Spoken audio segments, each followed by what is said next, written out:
કેશોદમાં ગણેશોત્સવ નિમિત્તે આહિર મહારાસ આકર્ષણનું કેન્દ્ર બન્યું છે। કેશોદ શહેરમાં જુદા જુદા વિસ્તારમાં ધામધૂમથી ઉત્સાહભેર ગણેશોત્સવ ઉજવવામાં આવી રહ્યો છે, ત્યારે આયોજકો દ્વારા વિવિધ કાર્યક્રમનું આયોજન કરવામાં આવી રહ્યું છે। કેશોદના જોલી પાર્ક વિસ્તારમાં વાતે ગાતે ગણેશ ચતુર્થીના દિવસે જોલી પાર્ક યુવક મંડળ દ્વારા ગજાનન ગણપતિ દાદાની આકર્ષણ કલાત્મક મૂર્તિની સ્થાપના કરવામાં આવી છે।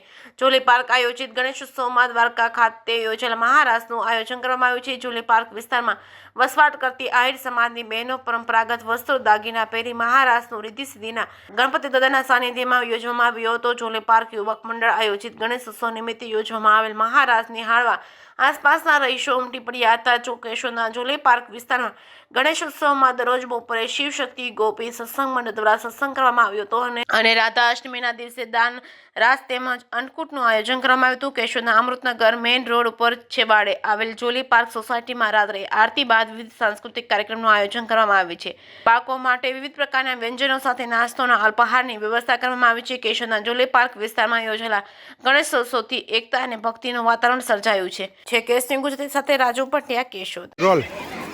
મારું નામ બારિયા રમીલાબેન છે। અમારે અહીંયા જોલી પાર્ક અને શિવશક્તિ અને આજુબાજુની સોસાયટી દ્વારા જોલી પાર્ક યુવક મંડળ ગણેશ મહોત્સવનું આયોજન કરેલું હતું। અમે 9 દિવસ માટે આ ગણપતિ મહોત્સવ રાખવામાં આવેલો હતો।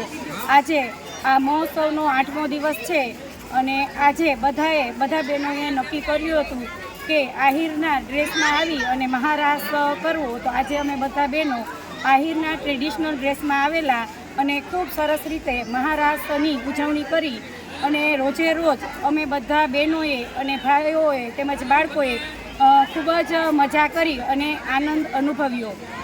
આ અમારા જોલી પાર્ક યુવક મંડળ ગણેશ મહોત્સવ નિમિત્તે રોજે રોજ બધા બાળકોને 4-5 જાતના નાસ્તા તેમજ બધા મોટા સભ્યોને પણ સરસ મજાના સમૂહ નાસ્તાનું આયોજન કરવામાં આવેલું। તેમજ રોજ 4 થી 6 કલાક શિવશક્તિ ગોપી સત્સંગ મંડળ દ્વારા દરરોજ માટે 2 કલાક સત્સંગ પણ રચવામાં આવેલો। તેમજ રાધા અષ્ટમીના દિવસે બધી બહેનો શિવશક્તિ ગોપી સત્સંગ મંડળ દ્વારા સરસ મજાનું ફૂલ રાસ દાન રાસનું પણ આયોજન કરવામાં આવેલ।